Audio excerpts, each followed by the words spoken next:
하나님 말씀 열왕기상 11장 14절에서 22절 말씀 우리 천천히 한 목소리로 같이 읽겠습니다. 여호와께서 에돔 사람 하닷을 일으켜 솔로몬의 대적이 되게 하시니 그는 왕의 자손으로서 에돔에 거하였더라. 전에 다윗이 에돔에 있을 때에 군대 지휘관 요압이 가서 죽임을 당한 자들을 장사하고 에돔의 남자를 다 쳐서 죽였는데 요압은 에돔의 남자를 다 없애기까지 이스라엘 무리와 함께 6달 동안 그곳에 머물렀더라. 그때 하닷은 작은 아이라 그의 아버지 신하 중 에돔 사람 몇몇과 함께 도망하여 애굽으로 가려 하여 미디안을 떠나 바란에 이르고 거기서 사람을 데리고 애굽으로 가서 애굽 왕 바로에게 나아가매 바로가 그에게 집과 먹을 양식을 주며 또 토지를 주었더라. 하닷이 바로의 눈앞에 크게 은총을 얻었으므로 바로가 자기의 처제 곧 왕비 다브네스의 아우를 그의 아내로 삼음에 다브네스의 아우가 그로 말미암아 아들 블루맛을 낳았더니 다브네스가 그 아이를 바로의 궁중에서 젖을 떼게 하매 그누맛이 바로의 궁에서 바로의 아들 가운데 있었더라. 하닷이 애굽에 있어서 다윗이 그의 조상들과 함께 잔 것과 군대 지휘관 요압이 죽은 것을 듣고 바로에게 아뢰되 나를 보내어 내 고국으로 가게 하옵소서. 바로가 그에게 이르되 내가 나와 함께 있어 무슨 부족함이 있기에 내 고국으로 가기를 구하느냐. 대답하되 없나이다. 그러나 아무쪼록 나를 보내옵소서 하였더라. 아멘. 오늘 우리가 묵상하는 열왕기상 11장은 솔로몬의 마지막 인생의 부분이 기록되어 있습니다. 근데 이 이야기를 보면 솔로몬의 말년에 북쪽과 남쪽 그리고 그의 나라 이스라엘 내부에서 대적자들이 일어남을 볼 수 있어요. 그러니 이스라엘의 마지막은 우리가 그 솔로몬 하면 지혜롭고 부귀영화를 누린 왕인데 그의 말년이 기록된 이 장에 의하면 솔로몬은 적들에 둘러싸여서 번민하고 있었던 것 같습니다. 그리고 이제 솔로몬이 죽는 이야기가 나와요. 40년 통치를 마치고 모든 사람이 가는 길로 가는데요. 죽기 전에 그가 통치한 이스라엘은 아버지로부터 물려받은 그 나라가 아니고 쪼개질 위기 가운데 있는 10지파와 이제 한 지파 혹은 두 지파를 다 묶어서 한 지파라고 하는데 이렇게 둘로 완전히 쪼개질 위기에 처해 있습니다. 그렇게 담담하게 역사가 서술되고 있고 그 대적이 누군지 세 사람을 밝히고 있는데요. 솔로몬 마음이 어땠을까가 기록되어 있지는 않습니다. 우리는 한번 생각해 볼 수 있죠. 열심히 일했는데 저 같은 목회했는데 여러분도 일했고 공부했는데 마지막이 이렇게 어려운 상황이면 너무 힘들지 않았을까라는 생각을 해봅니다. 그래서 오늘 이 말씀을 우리가 생각하면서 솔로몬을 보면서 우리가 무엇을 1차적으로 우리 자신을 대입해보고 또 하나님께서 우리에게 이 이야기를 통해서 깨달아야 할 것이 무엇인지를 좀 알기를 원합니다. 솔로몬이 세 대적이 있었다라고 이야기하는데요. 오늘 성경을 보시면 14절과 23절과 26절에 세 대적이 소개되고 있습니다. 첫 번째 14절에 나오는 대적은 에돔 사람 하닷이고요. 23절에 두 번째로 하나님께서 솔로몬을 대항해서 맞서게 하는 대적이 엘리아다의 아들 르손이라는 사람인데 지금 시리아, 수리아, 아람이라고 하는 그 나라 사람입니다. 그리고 세 번째 26절에 보면 솔로몬의 신하 중에 한때 충성했던 사람인데 여로보암이라는 사람이 내부에서 적으로 크고 있었던 것을 보게 되죠. 오늘 이 세 사람에 대해서 먼저 살펴보면서 오늘 본문의 흐름을 먼저 깨닫기를 원합니다. 자, 14절부터를 좀 보겠습니다. 14절에 먼저 나오는 사람이 있는데요. 우리 14절을 같이 읽어보겠습니다. 여호와께서 에돔 사람 하닷을 일으켜 솔로몬의 대적이 되게 하시니 그는 왕의 자손으로서 에돔에 거하였더라. 에돔이 어디냐면 이스라엘 지도를 보면 밑에 있어요. 남쪽 나라죠. 그리고 나중에 나오는 이 아람이라는 나라는 다메섹, 그러니까 북쪽이 끝나는 쪽에 있는 나라예요. 그리고 중앙에 있는 자기 나라 안에 있는 사람, 사방으로 할 수 있는 두 방향만 나오지만 지금 솔로몬이 둘러싸여 있는, 적으로부터 둘러싸여 있는 형국입니다.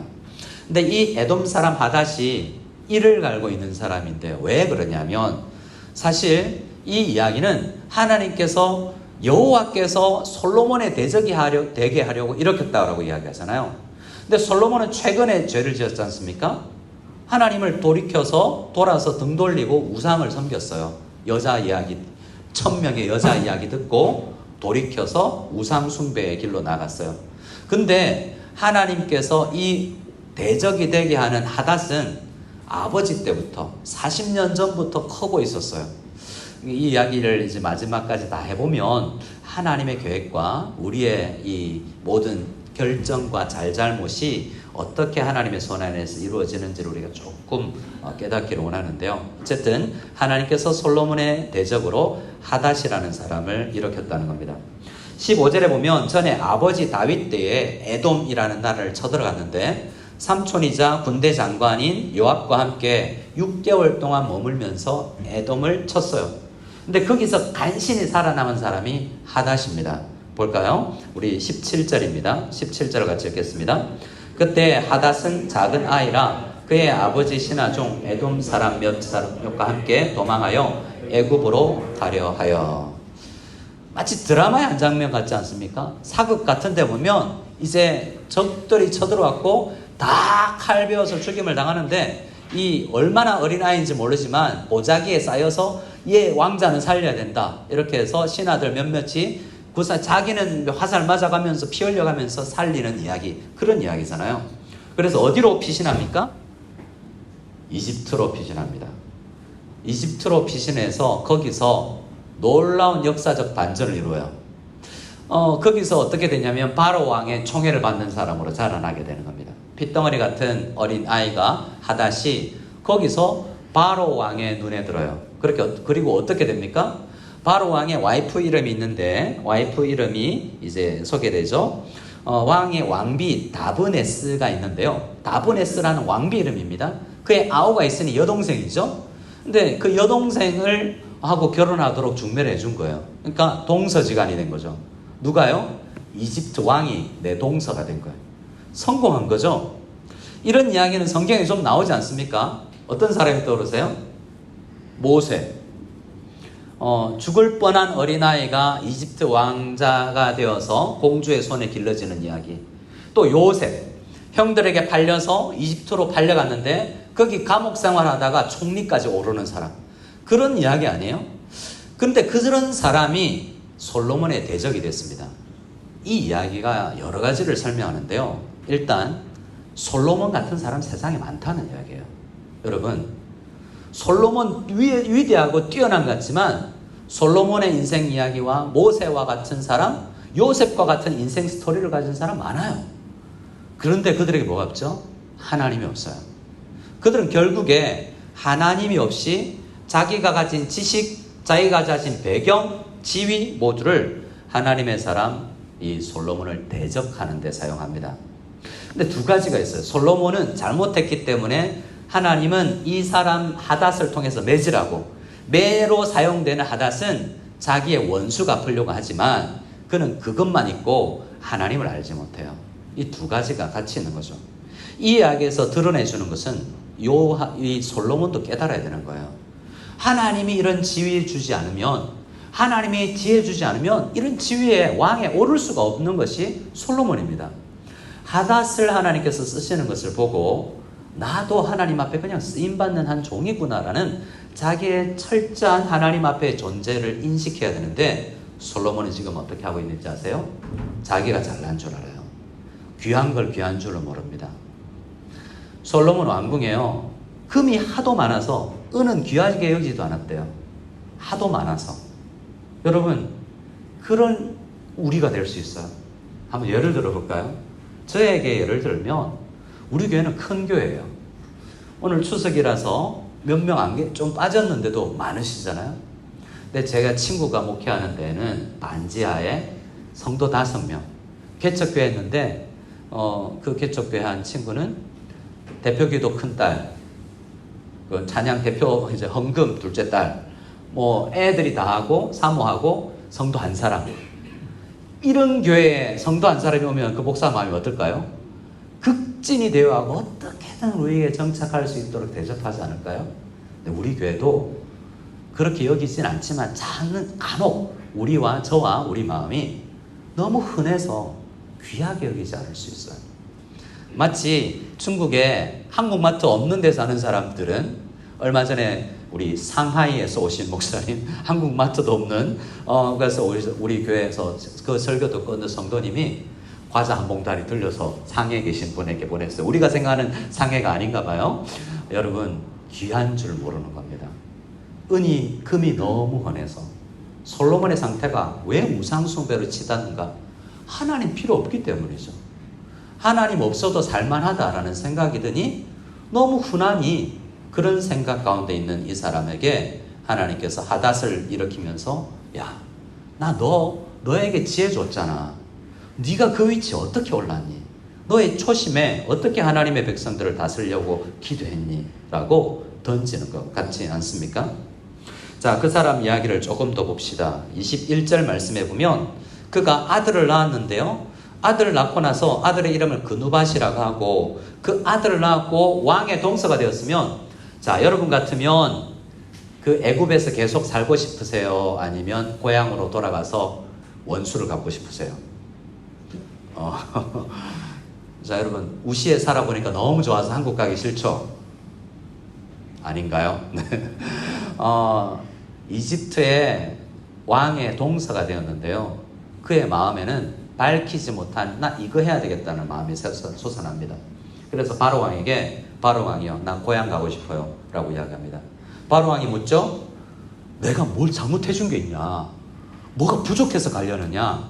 어디 우리 처제가 뭐 잘못했나? 이런 이야기를 해요. 근데 안 밝히죠. 원수 갚으러 갈래요 라고 하면 왜 바로 왕이 안 보낼까요? 우리 바로 왕의 지금 아마 솔로몬이 지금 사돈 지간이잖아요. 이 바로 왕하고 어떤 관계인지 몰라도 어쨌든 사돈 집안에 해코지하러 가려는 사람 보낼까요? 안 보낼 수 있죠. 근데 어떻게든 가야 되겠습니다 라는 거예요.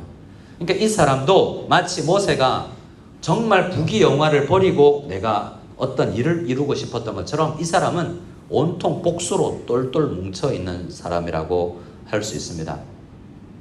근데 잘 생각해 보세요. 솔로몬이 그동안 왜 우상숭배를 하게 되었는지. 안전하기 위해서 아니에요? 제일 먼저 결혼한 사람이, 물론 제일 처음은 아닌데요, 제일 먼저 결혼한 사람이 마치 이집트 공주처럼 기록되어 있잖아요. 제일 센 이집트와 안전한 거리를 어떻게 유지하지? 사돈 맺으면 되겠다. 이렇게 해서 이집트로부터 안전을 위해서 이집트랑 결혼했잖아요. 그런데 내 원수가 어디에서 길러지고 있어요? 이집트 안에서 지금 만들어지고 있지 않습니까? 하나님을 의지하지 않고 하나님의 말씀을 귀하게 여기지 않은 상태에 그가 그냥 자기 꾀와 자기 지혜로 어떻게든 안전을 도모해보자 라고 할 때에 하나님은 그거 아니다 라고 가르쳐주기 위해서 이집트 안에서 사람 매, 인생의 채찍, 사람의 매를 기르고 있었던 것입니다. 자, 그 두 번째 이야기가 이제 르손이라는 사람의 이야기인데요. 23절에 나옵니다. 같이 23절 같이 읽어보겠습니다. 하나님이 또 엘리아다의 아들 르손을 일으켜 솔로몬의 대적자가 되게 하시니 그는 그의 주인 소바왕 하닷에셀에게서 도망한 자라.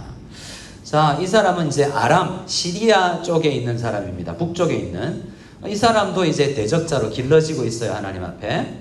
근데 이 사람은 어떤 사람이냐면 어떻게든 도망가서 다메섹에 가 있는데 거기에서 허다한 비슷한 도망 온 사람들이 몰려서 그 도망 온 사람들의 두목, 괴수가 되어 있다라고 이야기하고 끝내 아람의 이제 그곳에 왕이 되었다라고 이야기합니다. 이 스토리 성경에 좀 본 것 같지 않습니까? 이 스토리는 다윗 스토리예요. 다윗이 여러분 사울이 왕일 때 뭔가 잘못한 거 없는데 도망갔잖아요.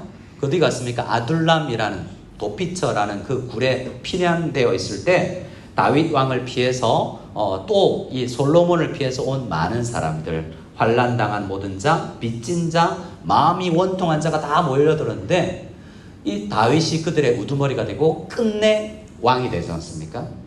이야기도 똑같은 거예요. 여러분, 그런 다윗 스토리를 가진 인생 역전을 가지고 뭔가 길러진 사람들이 왕으로 추대할 정도의 스토리를 가진 사람들 있어요. 그런데 그들에게 하나님은 없죠. 이 사람도 가진 건 뭡니까? 원수갑자예요. 지금 하나님께서 왜 이런 사람들을 들어서 솔로몬을 치려고 그러냐? 솔로몬이 이들과 비슷한 상태로 되어 있고 하나님 없는 것처럼 자기 거로 알고 있고 내 물질, 내 지식을 가지고 어떻게든 내가 하고 싶은 거 하는 사람들이잖아요. 그 사람들과 솔로몬이 비슷해 보인다라고 이야기하고 있는 겁니다. 다윗은 도망다니면서도 이 사람과는 르손과는 같지 않았어요. 다윗은 이 사울 왕에게 도망다니면서 원수 갚을 기회가 있었죠. 그런데 사울 왕을 죽이지 않아요. 왜냐하면 하나님의 뜻이 아니기 때문이죠. 근데 이 르손은요, 어떻게든 원수 갚으려고 하고 있잖아요. 그러니까 이 이야기를 통해서 솔로몬도 이들도 마음이, 삶의 환경이 말씀으로 해석되지 않으니까 분노만 남고 내 감정만 남는 거예요. 여러분, 우리가 그럴 수 있습니다. 인생을 살다 보면 교회 안에서도 다투고 싸우고 갈라지고 헤어지고 내 잘못은 아니고 네 잘못이고 이러한 일들이 얼마나 많이 일어납니까?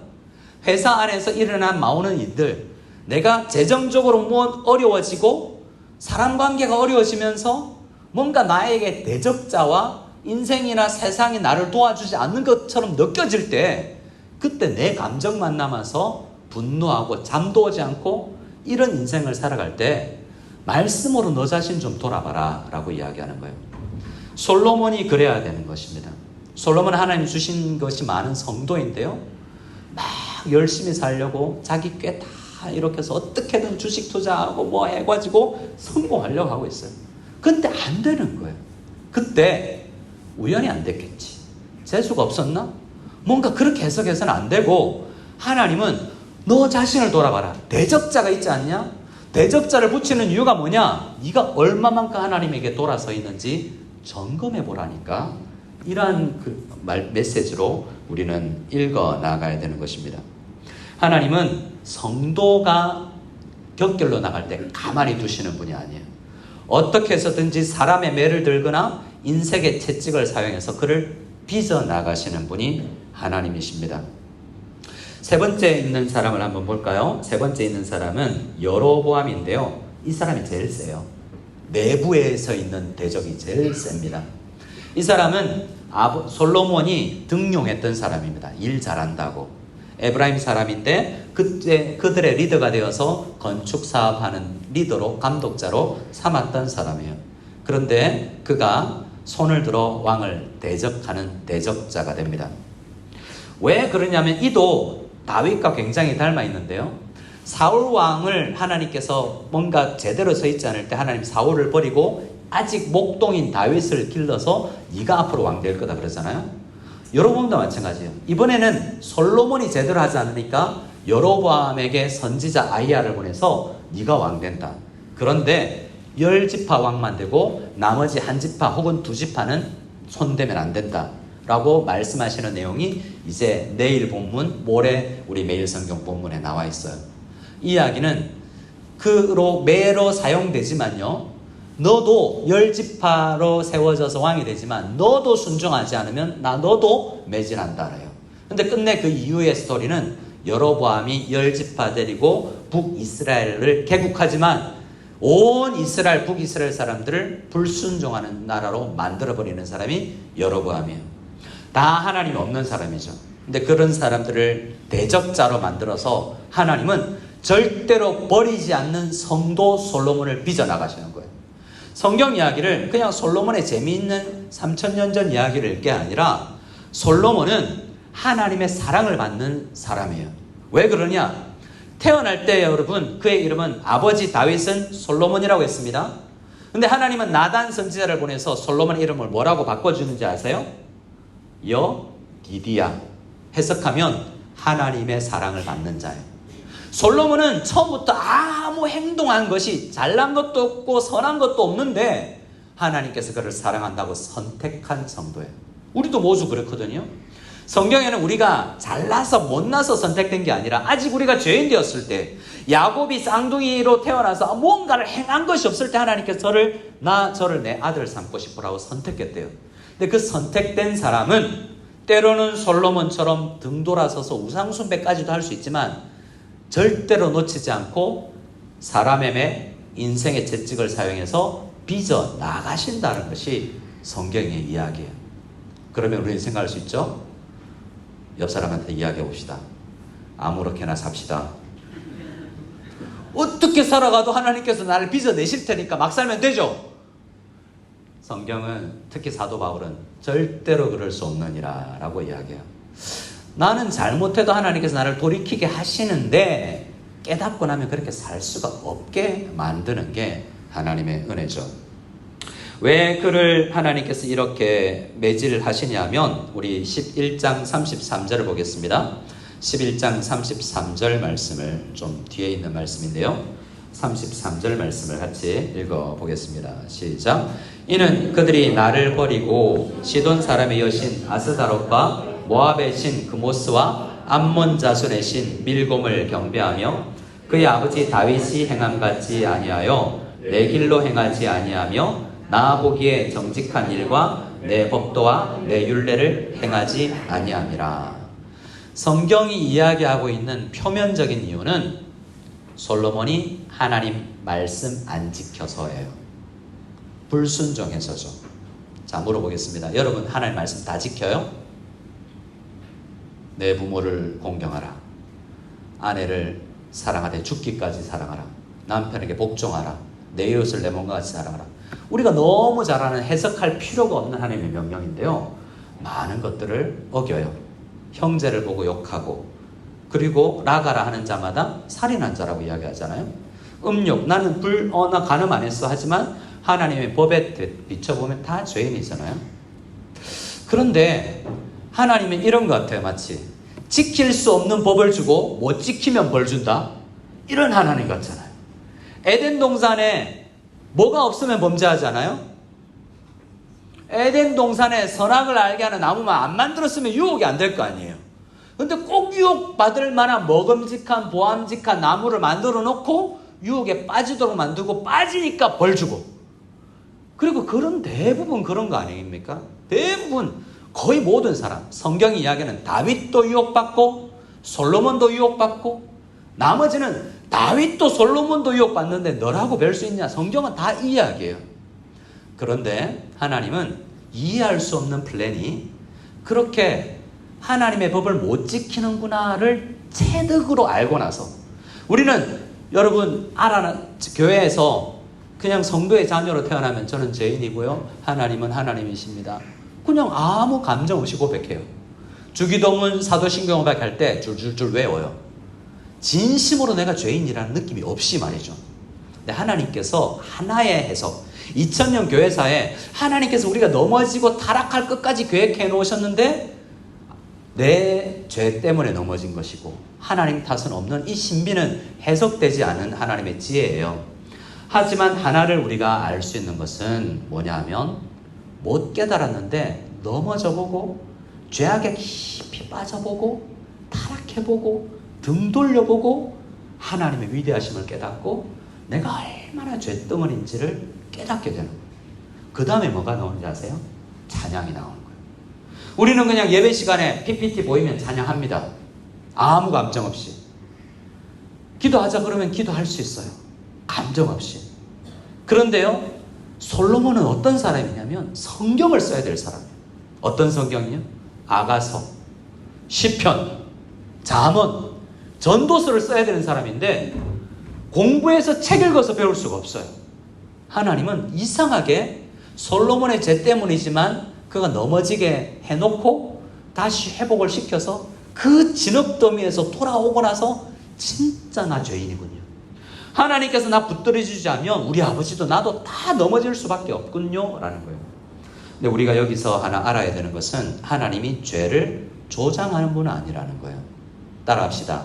하나님께서 붙들지 아니하시면, 하나님께서 죄를 짓지 않도록 붙들고 있으면요 우리 누구도 죄 지을 수 없잖아요. 손을 살짝 놓으면요 우리의 자연스러운 존재는 눈 딱 감고 아무도 나를 방해하지 않고 가만히 두면 우리는 죄로 흘러갈 수밖에 없는 존재예요. 성경이 그걸 이야기하죠. 우리 하나님의 말씀을 한번 찾아볼까요? 신명기 30장입니다. 우리 신명기 장출레민신 신명기 30장을 찾아보겠습니다. 30장 1절입니다. 30장 1절을 같이 찾아서 한 목소리로 읽어보겠습니다. 시작. 내가 내게 진술한 모든 복과 저주가 내게 임함으로 내가 내 하나님 여호와로부터 쫓겨난 모든 나라 가운데서 이 일이 마음에 기억나거든. 이 이야기는요, 28장에는 뭐가 있냐면 나가도 복을 받고 들어가도 복이 받고 떡반죽 그릇이 마르지 않냐고. 그런데 반대로 저주는 3배쯤 많아요. 순종하면 복 받고 불순종하면 저주 받는다는 이야기가 28장부터 쭉 기록되고 나서 마치 30장에는 그런데 너희들 복 받지는 잘 못할걸, 다 넘어질 거야 라고 이야기해서 팔려가고 난 다음에 이방 땅에 복과 저주가 임하였을 때, 때로는 복이 임하였을 때는 감사해야 되는데 대부분은 저주가 임해요. 저주가 임하였을 때 어떻게 해요? 쫓겨난 나라에서 말씀이 생각나야 된대요. 어떤 말씀이 생각납니까? 2절을 같이 읽겠습니다. 시작. 너와 내 자손이 내 하나님 여호와께로 돌아와 내가 오늘 내게 명령한 것을 온전히 따라 마음을 다하고 뜻을 다하여 여호와의 말씀을 청종하면. 여러분, 그냥 청종할 수가 없어요.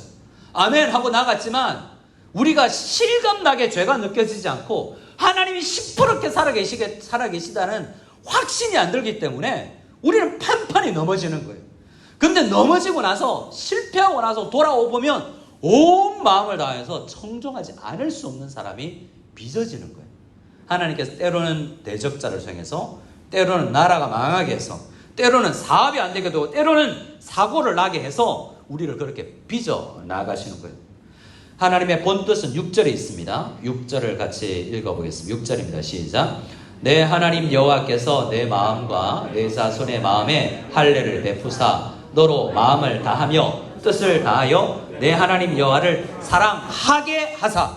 뭔 말입니까? 우리는 사랑할 수 없는 판판이 깨지고 넘어지고 등 돌리는 사람이에요. 근데 하나님은 어떻게 우리를 사랑하는 사람으로 만듭니까? 마음의 할례를 하시는 거예요. 마음의 할례를 어떻게 하죠? 우리를 무너뜨리고 대적자를 만들어서 우리의 살을 도려내듯이 아픔을 느끼게 하고, 야, 실감 나는구나, 나 진짜 죄인이구나 라는 것을 경험하게 해서 고백하는 사람으로 빚어나가신다는 거예요.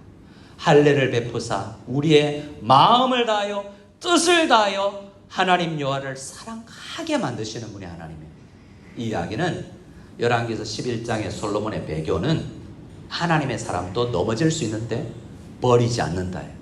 여로보암에게 10지파만 주지만 그래도 바람 앞에 등불이 꺼지지 않도록, 그런데 나 약속 지킨다. 다윗 계통으로 쭉 해서 솔로몬 계통으로 예수 그리스도께서 완성하시는 그분이 올 때까지 나 절대로 저 등불 안 끄트린다고 내가 다윗에게 약속했으니 내가 지킨다. 빚어나가면서 내가 지킨다라는 것이 하나님이신 것입니다. 하나님은, 우리가 성경에서 만나는 하나님은 역사를 주관하는 분이에요. 역사를 주관하는 분, 어떻게든 우리를 만들어 나가시는 분 앞에 우리 인생을 해석하면요, 시험에 떨어지거나 사업이 잘 되지 않거나 사람을 피해서 도망하고 싶고 다른 도시 살고 싶은 그런 정도의 사람 관계에 어려움이 생겨도 그 모든 관계를 만들어서 우리를 빚어나가시는 역사의 주관자라는 것을 우리가 깨달아야 됩니다. 그러면 우리가 너무 자잘한 문제에 너무나 크게 충격받고 잠도 못 자는 것이 아니라 그 문제 안에서도 쉴 수 있고 빚어지는 중이구나 라고 아프지만 깨달을 수 있게 되는 거예요. 하나님은 주보에 있는 말씀을 읽어봅시다. 사무엘하 7장 12절이요. 이 과정이 이미 예언되었다는 것을 알게 됩니다. 사무엘하 7장 12절 말씀, 13절 말씀 읽겠습니다. 내 수완이 차서 내 조상들과 함께 누울 때에 내가 내 몸에서 날 내 씨를 내 뒤에 세워 그의 나라를 견고하게 하리라. 그는 내 이름을 위하여 집을 건축할 것이요 나는 그의 나라 왕위를 영원히 견고하게 하리라. 이 말씀은 다윗에게 다윗이 하나님 앞에 성전 지어 드릴게요 이러니까 네가 내 집 짓는다고? 내가 너를 빚는 중이야 라고 말씀하시면서 네가 목동일 때 너의 형님들이 10명이나 되지만 형님들 말고 너를 들어서 목동을 들어서 왕으로 만드는 그 과정 떠올려봐. 내가 너를 빚었지 네가 나를 위해서 뭘 한다고? 잘 생각해. 너나 네 아들 솔로몬이나 나를 위해서 뭘 한다 생각하지 마. 그냥 내가 빚는 대로 빚어져라 이 말씀을 하시는 중에 내가 너의 집을 지어주는 과정이 뭐냐면 너는 죽어서 없어지지만 내가 그의 아버지가 되어서 그를 빚어 나갈 것이다 라고 이야기합니다. 14절이에요. 같이 읽어볼까요? 14절입니다. 나는 그에게 아버지가 되고 그는 내게 아들이 되리니 그가 만일 죄를 범하면 내가 사람의 매와 인생의 채찍으로 징계하려니와. 자, 솔로몬의 아버지는 누구예요? 다윗인 것 같죠? 오늘 하나님 뭐라 그럽니까? 내가 솔로몬 아버지다 라고 이야기했습니다. 내가 솔로몬을 사랑한다. 우리는 아무리 우리 자녀를 사랑해도 하나님 아버지께서 우리 자녀를 사랑하는 만큼 사랑하지 못해요. 욥기를 읽으면서 많은 사람들이 오해합니다. 하나님 도대체 내 아들을 왜 죽여요? 하나님이 더 사랑해요. 욥보다. 이게 성경이 모든 성도를 보고 내 모든 기쁨이 너희에게 있다. 내 아내가 나를 사랑하보다 우리 남편이 나를 사랑하보다 하나님이 나를 더 사랑해요. 하나님에게 우리 모두는 여디디야 라는 게 성경이 줄기차게 이야기합니다. 그런데 사랑하기 때문에 그가 범죄하면 사람의 매와 인생의 채찍으로 내 아들을 사랑하는 아들을 채찍질 하겠다라고 이야기하는 거잖아요. 간혹 이야기했지만 여러분 우리 아장아장 걷고 다니는 아이가 뜨거운 줄도 모르고 물 무서운 줄도 모르고 불 무서운 줄도 모르고 막 달려들 때 가끔 이럴 수 있잖아요. 지지하면서 뜨거움을 약간 맛보게 해줄 수 있잖아요. 여러분은 안 그러셨군요.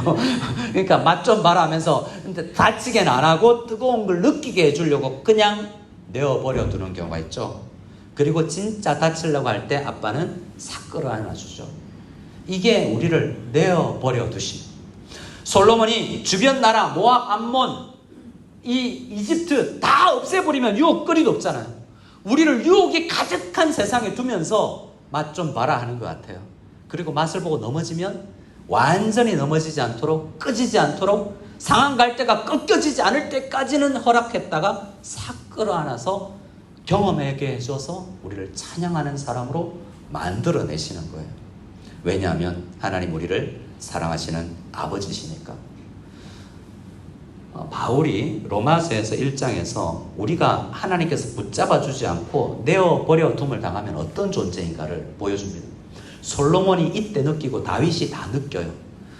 바울은 로마서 1장에서 이렇게 이야기합니다. 하나님을 영화롭게도 아니하고 하나님 생각이 허망해져서 하나님 묵상도 안 하고 성경도 안 읽고 기도도 안 하는 사람을 잠시 내어버려 두면 어떻게 되냐면 24절에 하나님께서 그들을 마음의 정욕대로 더러움에 내어버려 두사.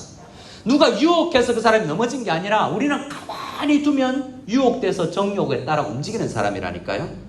로마서 1장 26절에 이 때문에 하나님께서 그들을 부끄러움의 욕심에 내어버려 두셨으니 하나님께서 안 붙잡아 주면 우리는 욕심으로 내 집 짓고 왕궁 짓는 사람이라는 이야기예요. 28절에 또한 그들이 마음에 하나님 두기를 싫어하며 하나님께서 그들을 상실한 마음대로 내어버려 두사. 그러면 어떻게 되는지 아세요? 우리의 마음에는 뭐가 있는지 깨닫게 되냐? 불의, 추악, 탐욕, 악의, 살인, 분쟁, 사기, 악독, 수군수군, 비방, 그리고 능욕, 교만, 자랑. 하나님께서 안 붙들어 주시면 이것만 우리 속에 가득 찬 걸 발견하게 되는 거예요. 하나님께서 잠시 내어버려 두시지만 꺼트리지는 않으세요. 나 그런 존재구나 깨닫게 하고 나서 고백게 하게 만드시는 겁니다. 그런데 여러분 열왕기상에 하나님께서는 그 이야기를 나 버리지 않는다. 절대로 꺼트리지 않는다라고 이야기하는데요. 저를 한번 따라해 주시기 바랍니다. 열왕기상 11장 36절 말씀인데요. 저를 찾아서 읽을 수 있으면 좋겠습니다. 따라할 게 아니라 열왕기상 11장 우리 책갈피에 놓으셨으면 자 34절에 매를 들지만 완전히 멸하지 않는다는 이야기를 하고 있는데요. 제가 읽어드립니다. 34절. 그러나 내가 택한 내 종 다윗이 내 명령과 내 법도를 지켰으므로 내가 그를 위하여 솔로몬의 생전에는 온 나라를 그의 손에서 빼앗지 아니하고 주관하게 하려니와 내가 그의 아들의 손에서 나라를 빼앗아 그를 열 지파를 너에게 여로보암입니다. 에게 줄 것이요. 36절 같이 읽습니다. 그의 아들에게는 내가 한 지파를 주어서 내가 거기에 내 이름을 두고자 하여 택한 성읍 예루살렘에서 내 종 다윗이 항상 내 앞에 등불을 가지고 있게 하리라. 아멘. 이 말은 뭐냐면 등불을 끄트리지 않는다는 거예요. 꺼지기 직전까지 경험하게 해고 나서 하나님을 고백하는 사람으로 만들되 끄트리진 않는다는 거예요. 이 이야기가 성경에 반복됩니다. 이사야서 말씀에 상한 갈대를 꺾지 아니하시며 꺼져가는 등불을 끄지 아니하시고 우리를 사랑하시고 우리를 만들어 나가신 하나님. 이사야서 42장입니다. 그 말씀을 받아서 마태복음에 이렇게 이야기합니다. 예수님께서 상한 갈대를 꺾지 아니하며 꺼져가는 심지를 끄지 아니하시는 하나님. 그러면서 우리를 만들어 나가시는 하나님이라는 거예요. 여러분, 남유다 솔로몬은 절대로 꺼지지 않습니다. 하나님께서 사람 매와 인생 채찍으로 빚어 나갈 뿐이죠. 하나님께서 사랑하시는 우리 성도님들도 절대로 꺼지지 않고 꺾이지 않습니다. 여러분, 우리가 성도라면 우리가 당면한 경제적 어려움 때문에 우리가 당면한 사람 문제 때문에 우리가 완전히 꺾이진 않아요. 하지만 그곳에서 배워야 돼요. 뭐요? 내가 죄인이라는 거. 우리가 저 사람 잘못이라는 걸 배워서는 안 되고 내가 죄인이구나 라는 것을 배워야 합니다. 하나님이 이미 백성 삼으신, 하나님 백성 삼으신 이 놀라운, 예수 믿으면 하나님 백성 된다는 놀라운 가치가 얼마나 중요한지 모르니까 하나님 백성 아닌 상태까지 내려가려 갔다가 다시 회복시키면 이게 얼마나 귀한지 알게 되잖아요. 저는 그래서 이 말씀을 묵상하면서 하나님께서 보내신 성도가 한 분 한 분이 얼마나 귀한가. 우리 개척교회 목사님들이 한 분 성도님을 대하듯이 해야 되는데 그렇게 귀하게 여기면서 기도하고 축복하고 기도하며 섬겨야 되는데 그러지 못한 내가 솔로몬이구나 라는 생각을 해봅니다. 우리는 하나님이 잠시 내어버려둬서 그 타락이나 넘어짐 가운데 있을 때 우리의 이 인생의 허우적거림이 아무 의미 없지 않다는 걸 깨달아야 돼요. 이 속에서 빚어나가시는 하나님을 만나고 하나님의 그 섭리를 깨달아야 되는 것입니다. 그 섭리를 깨달은 사람들이 고백하는 게 있습니다. 시편 51편에 다윗이 그 넘어짐 가운데서 시편의 죄를 고백하는 사람으로 변화되잖아요. 다윗은 시편 51편에서 51편에서 이렇게 기도하는 사람이 됩니다. 주의 얼굴을 내 죄에서 돌이키시고 내 모든 죄악을 지워주소서. 하나님이여, 내 속에 정한 마음을 창조하시고 내 안에 정직한 영을 새롭게 하시고 나를 주 앞에서 쫓아내지 마시며 주의 성령을 내게서 거두지 마소서. 여러분, 주님 앞에 있는 게 얼마나 귀한 일인지 여러분 우리가 모를 수 있을 때가 너무 많잖아요.